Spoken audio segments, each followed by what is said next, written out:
Mesdames, Messieurs, bonjour et bienvenue à votre émission préférée, Le Grand Oral, que nous animons aujourd'hui depuis les studios à Bulavia-Tchane. Aujourd'hui, Le Grand Oral reçoit M. Yanoussi Nicolas, directeur des impôts du Bénin. Bonjour, M. Nicolas Yanoussi. Bonjour, M. Tako. Avec lui, nous allons évoquer les questions concernant la loi de finances 2024, voir si les Béninois paieront plus d'impôts, et aussi parler du côté de la TVM, cette taxe qui était morte en temps, mais qu'on a ressuscité pour essayer de faire gagner de l'argent à l'État et par la même occasion, de nous tirer beaucoup d'argent des poches. Et là, structure a été trouvée. Pour faire certaines choses, il faut nécessairement payer cette TVM. Avec lui, nous allons entrer dans les détails et pourquoi pas finir par la pression fiscale que nous reprochons si tant à l'État béninois. Cette émission, je vais l'animer avec mon confrère Akilou Yakoubou, directeur du journal Béninois Libéré et directeur général du groupe de presse. Akilou, bonjour et merci de m'accompagner dans ce périple. Merci, cher confrère. Bonjour, DG. Bonjour, monsieur. Merci d'être sur ce plateau. Merci. À Akilou, je vais permettre de poser la première question à notre invité. Qui dit DG Yanoussi sous-entend facture normalisée. DG, où en sommes-nous par rapport à cette réforme de facture normalisée aujourd'hui? Merci beaucoup. Je m'en voudrais de ne pas présenter mes voeux les meilleurs de bonne santé, de prospérité à tous les Béninois et particulièrement aux chefs d'entreprise et à nos différents contributeurs. Je vous remercie également de m'avoir invité sur votre plateau. Et j'avoue que c'est pour la première fois que j'y arrive et je voudrais vous féliciter pour tout ce que vous faites pour le développement de la presse audiovisuelle. La facture normalisée se porte, je dirais pas très bien, mais se porte assez bien. Assez bien parce que c'est la réforme la plus difficile que nous conduisons. Il y a plusieurs administrations qui ont tenté, qui ont essayé et qui ont rencontré beaucoup de difficultés, qui n'ont pas pu avancer. Mais grâce à nos responsables au plus haut niveau qui nous soutiennent, cette réforme continue de faire son bonhomme de chemin. Les résultats en termes d'impact sur le budget national peuvent être évalués sur deux plans. Il y a d'abord le plan de l'élargissement de l'assiette fiscale. Lorsqu'on parle de l'élargissement de l'assiette fiscale, ça ne signifie pas qu'il faut prendre plus d'impôts chez les populations. Il s'agit simplement d'augmenter le nombre de contributeurs. Je suppose que l'année dernière, on était 100 à payer les impôts. L'objectif va être d'augmenter le nombre de payeurs. Donc, pour qu'on puisse passer de 100 à 150 à 200, voire 300. C'est ça l'élargissement. Si on est nombreux, la charge fiscale sera partagée entre nous. Donc, en termes d'élargissement de l'assiette fiscale, je disais pour la facture électronique normalisée, il y a eu un impact assez positif. Parce que nous avons une multitude de personnes ou d'activités qui se faisaient en marge de la réglementation et dès lors que dans plusieurs circonstances, l'intéressé est contraint de délivrer cette facture, la personne rentre automatiquement dans le fichier de la Direction générale des impôts. En termes de recettes également, là aussi, il y a eu beaucoup d'avancées. Nous avons constaté un accroissement donc, des recettes de TVA et en dehors de cela, un accroissement de nos recettes d'une manière générale, de sorte que les finances publiques à ce titre se portent très bien. Cependant, il y a des couacs au niveau des entreprises de ce que nous appelons les relations B2B, les relations inter-entreprises. Ça marche très bien parce que au niveau des entreprises, vous ne pouvez pas récupérer la TVA si elle ne figure pas sur une facture électronique normalisée. Vous ne pouvez pas déduire une charge si elle n'est pas indiquée sur une facture électronique normalisée. Donc ça marche. Par contre, en ce qui concerne la relation B2C, donc les ventes au détail, la vente au consommateur final, nous avons encore beaucoup de difficultés puisque nous, Béninois, nous n'avons pas la culture de réclamer des factures à l'occasion de nos achats. Parfois, on nous donne la facture à l'occasion d'un achat et nous disons, ben, j'en ai rien à foutre, laissez ça.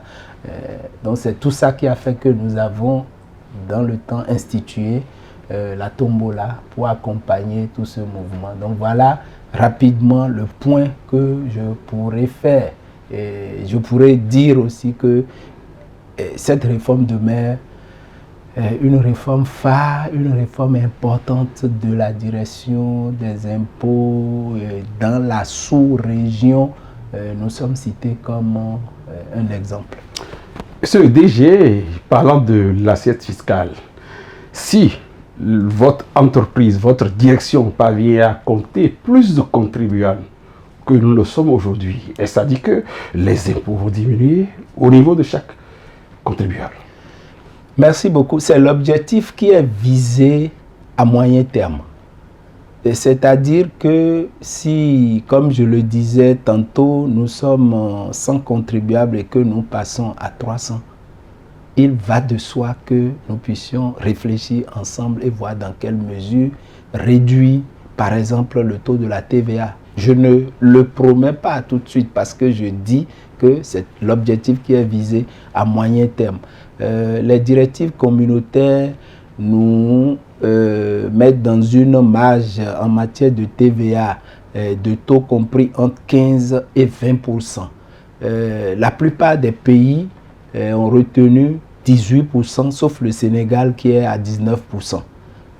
On sera certainement les premiers à pouvoir baisser le taux de la TVA. Ce serait une très bonne chose. Donc c'est pour ça qu'il est important que nous soyons de plus en plus nombreux à payer les impôts.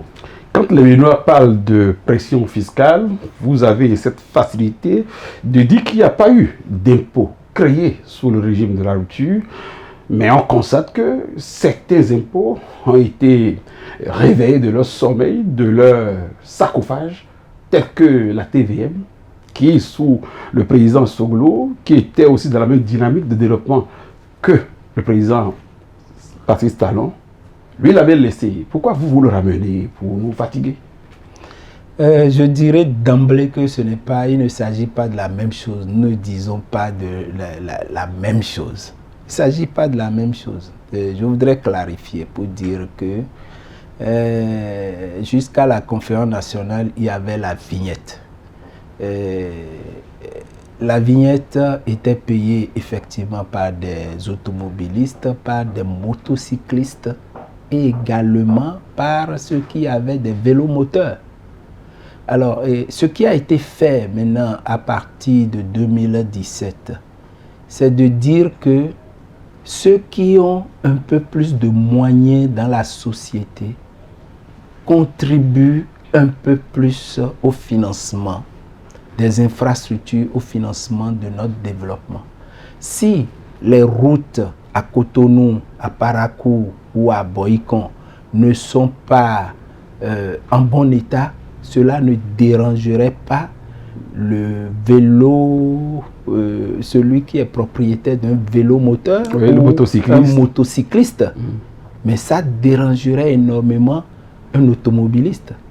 Donc c'est pour ça que nous demandons que celui qui a pu quand même acheter une voiture dans notre société compte tenu du niveau de notre économie, qu'il est quelqu'un qui, je ne dirais pas qu'il est fortuné, mais qu'il a un revenu modeste et qu'il est capable donc d'apporter sa contribution à la solidarité nationale pour supporter les charges que l'État devrait engager donc pour aménager les voies. Donc c'est à peu près l'idée qui est derrière et la TVM.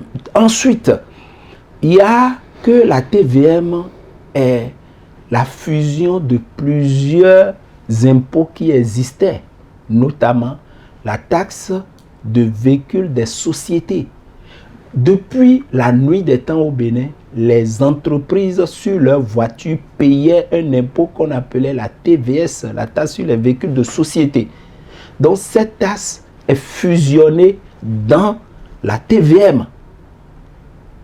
Donc vous voyez que ce n'est pas la même chose. Deuxième élément, il y avait depuis toujours également un impôt que les transporteurs routiers à but lucratif payaient, qu'on appelait anciennement le BIC vignette ou le BIC vignette, qui est devenu en temps la TUTR. Cette TUTR également est fusionnée dans la TVM. Donc vous avez deux véritables anciens impôts qui existaient, qui sont fusionnés dans la TVM. Et qui étaient partis en temps. Non, non, non, ces impôts ne sont... C'est ce que j'explique. Ces impôts, le BIC vignette, qui est devenu TUTR, n'a jamais disparu. Ça a changé de nom, c'est devenu TVM. Parce que la TVM, on a voulu ne plus avoir TVM pour les voitures des particuliers à part, ça fait un impôt. Deuxième impôt, TUTR. Troisième impôt, TVS. Alors que le tout porte sur la même matière, on a dû fusionner tout ceci pour avoir la TVM. Donc, voilà, donc ce n'est pas que... on a été fouillé dans les catacombes. Non, c'est ce qui existait qu'on a simplement ajusté et modernisé pour que cela soit donc un outil qui nous permette donc de contribuer aux charges publiques. DG, nous sommes dans une nouvelle année. Réellement, quand on prend le budget de l'État gestion 2024, qu'est-ce que vous nous réservez? Puisque au départ, les gens disaient qu'il y avait de nouvelles taxes. Vous avez dit non, que ce n'est pas le cas. Qu'est-ce qui est réellement contenu dans ce budget gestion de l'État 2024? Ce que nos cœurs peuvent supporter. Voilà, réellement. Non, et je crois, pour emprunter le mot de l'ancien président américain Roosevelt, je crois qu'il disait que c'est à la veille des élections que on fait des cadeaux fiscaux. C'est pour dire que on n'en est même pas là, on n'est pas à la veille d'une élection. Et pourtant, l'État a décidé de nous faire à nous tous un cadeau fiscal, à savoir que tout le monde s'attendait à ce que dans le budget qu'il y ait une augmentation d'impôts, qu'il y ait de nouveaux impôts, et il n'en est rien. Donc je voudrais confirmer qu'il n'y a rien de nouveau. Au contraire, il y a beaucoup d'avantages, beaucoup de mesures de faveur, d'accompagnement des entreprises, des mesures dans le domaine de l'agriculture qui vont nous permettre de produire suffisamment, des mesures en matière de développement des petites industries et des moyennes industries. Donc il n'y a pas d'impôts nouveaux, il n'y a pas d'augmentation de taux des impôts existants. Donc je confirme. Monsieur le DG, qui a été à l'origine de cette, excusez-moi du peu, ruse qui a consisté à nous mettre dans une obligation du paiement de la TVM lorsque le contribuable usager de la route que nous sommes en ont payé les frais de visite technique. Visite technique. Merci, monsieur Takou. Poser la question de cette manière nous met dans une posture de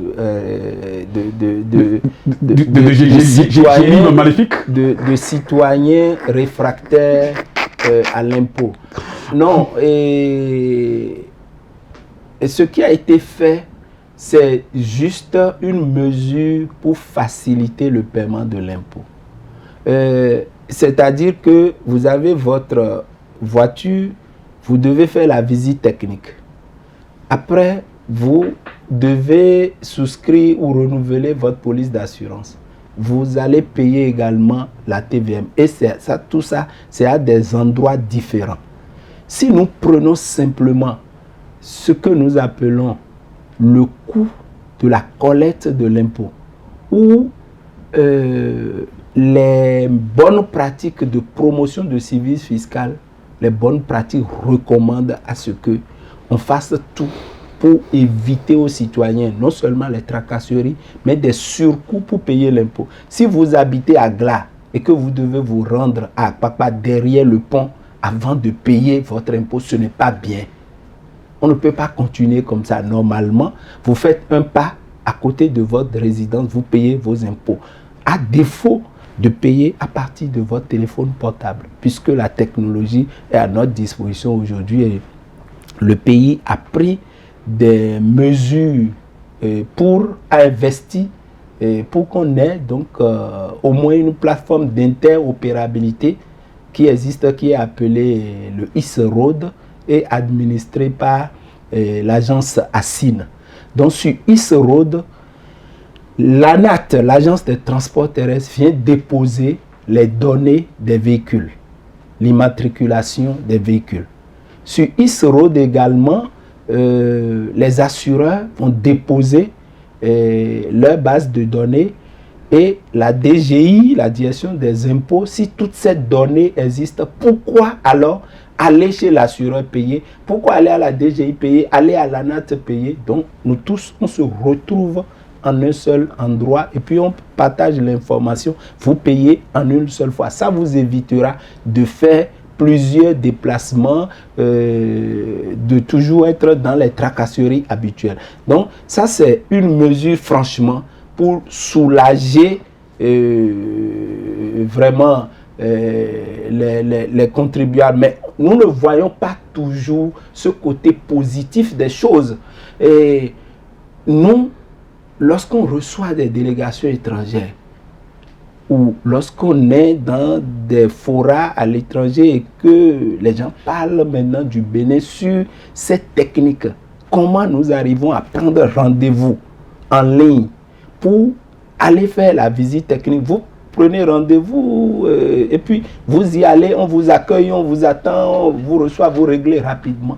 Mais c'est envié. Les autres pays n'en sont pas encore là. Vous savez que dans les pays de la sous-région, les gens en sont encore à délibérer les résultats du baccalauréat comme on le faisait dans le temps derrière le CEG de Gamay. Vous voyez, alors que chez nous maintenant, de votre salon, vous pouvez avoir les résultats de tous les examens. Donc, il faut qu'on profite de ces investissements que l'État a mis à notre disposition. Donc, c'est ce qui se fait. Donc, à la fin, est-ce que l'usager doit-il payer la TVM? Est-ce qu'il doit payer les frais de visite technique? Est-ce qu'il doit renouveler sa police d'assurance? Si nous répondons par oui, le reste, ce n'est que les modalités de paiement que nous essayons d'arranger. Et l'assurance de l'État de tout empocher? Oui. Non. Oui.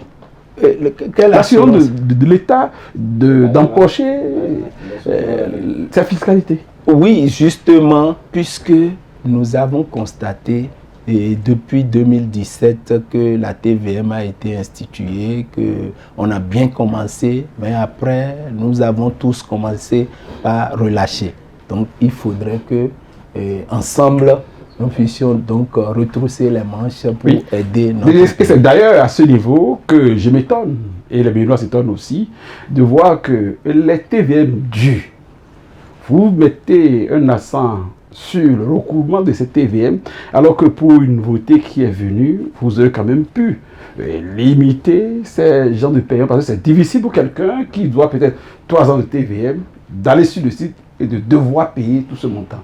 Est-ce que vous ne trouvez pas qu'il est mieux que vous défalquiez ne serait-ce que le paiement de l'année écoulée, que les 2 dernières années que vous les passez pour péter profit, pour nous encourager à être plus fidèles dans le paiement de nos impôts?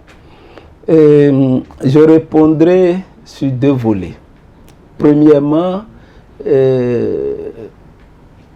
en faisant ce que vous êtes en train de dire, nous allons violer un principe qui est cher à nous tous, qui est l'égalité de tous devant la loi. Non, celui qui a rusé et qui est parvenu à ne pas payer ses impôts, il faut qu'on mette un moins. On dira qu'il a fraudé. Et là, ce n'est pas bon. Je ne dirais pas que les Béninois fraudent. Je n'oserais pas dire ça. Donc, les gens ont omis de payer entre-temps. Maintenant, on demande qu'ils fassent l'effort de payer. Et nous ne demandons pas que les gens payent le tout, les arriérés des 3 années tout de suite. On n'a jamais dit ça. On ne demande pas de payer tout de suite. C'est pour ça que, comme on sait que le défaut de visite technique est une infraction à la loi pénale, nous avons sur la plateforme de paiement, de prise de rendez-vous de visite technique, fait en sorte que vous puissiez payer obligatoirement la TVM de l'année en cours. Mais si vous avez les moyens, vous payez le tout immédiatement. Mais vous payez obligatoirement la TVM de l'année en cours.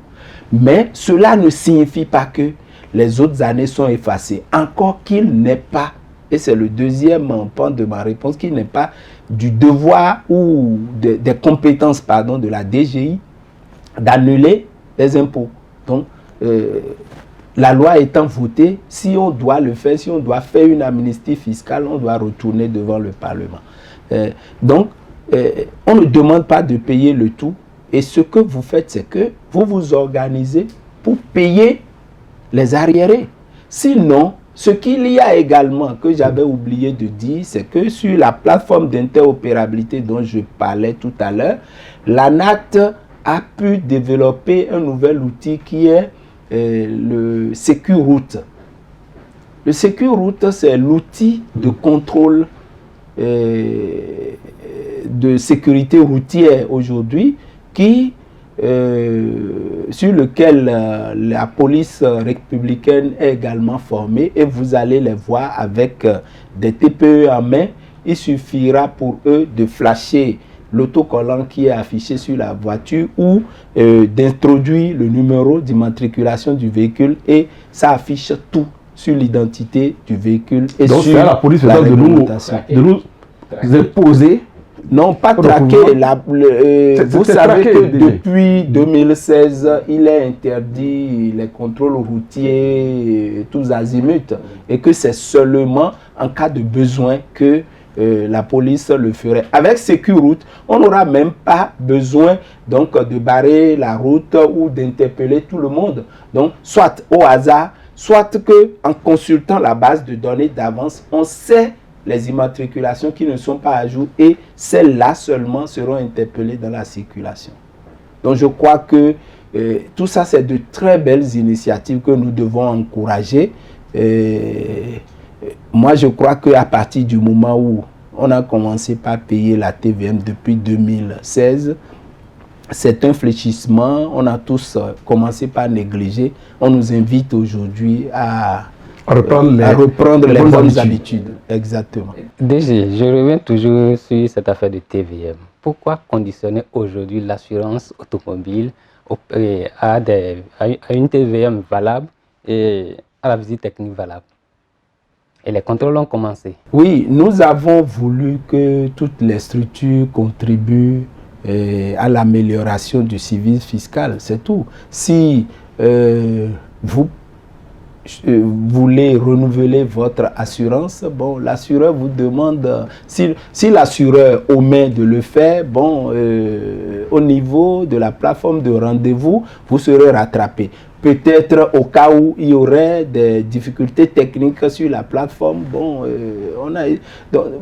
moi je ne pense pas qu'on veuille voir toujours le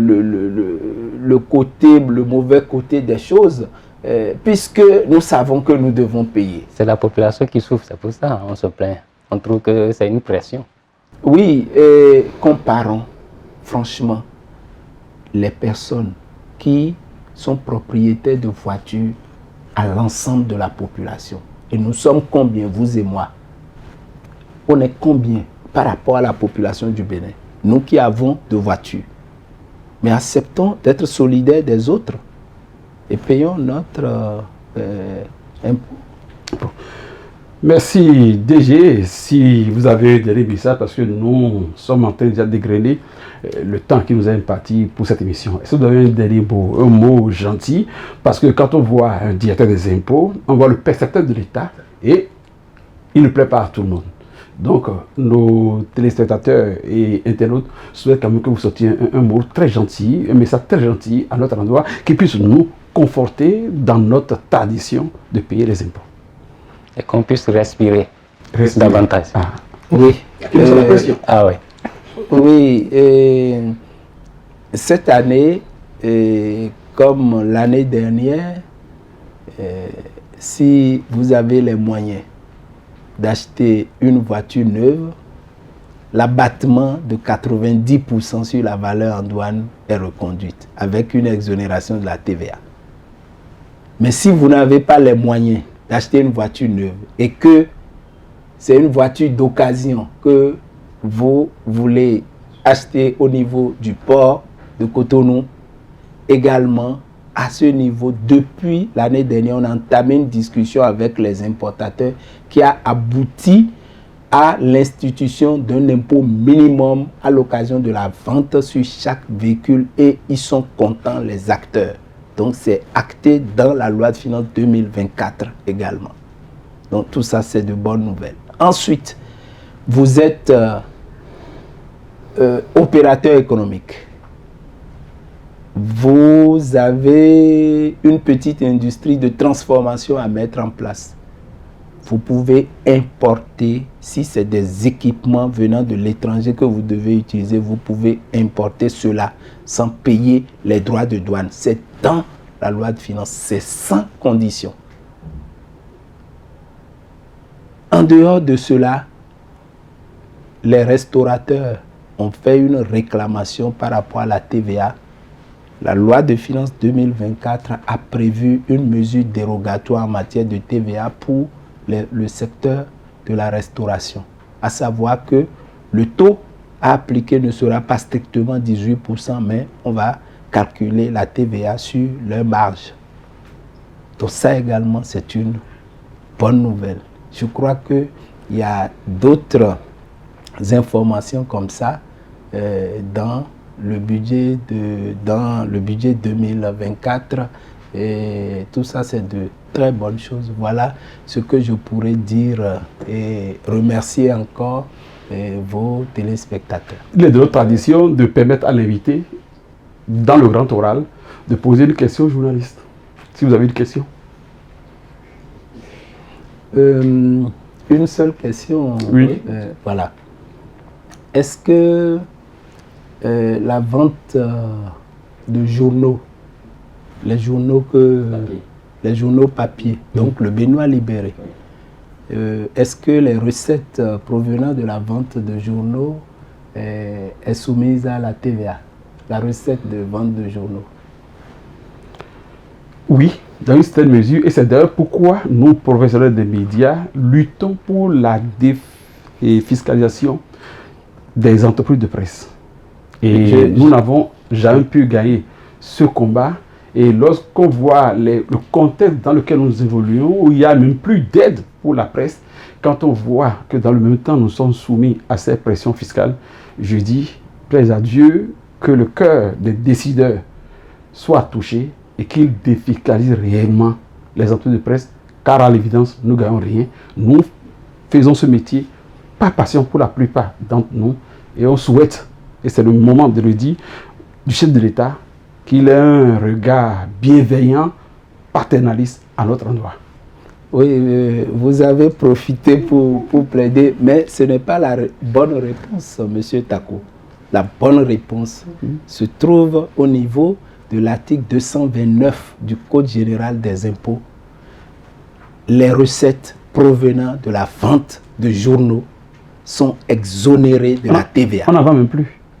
Mais tous les jours, les journaux sont vendus. Non, si, bien sûr. Avec l'avènement du numérique, bien sûr, bien sûr. Non. Donc, oui, mais peut-être que l'avènement du numérique a joué.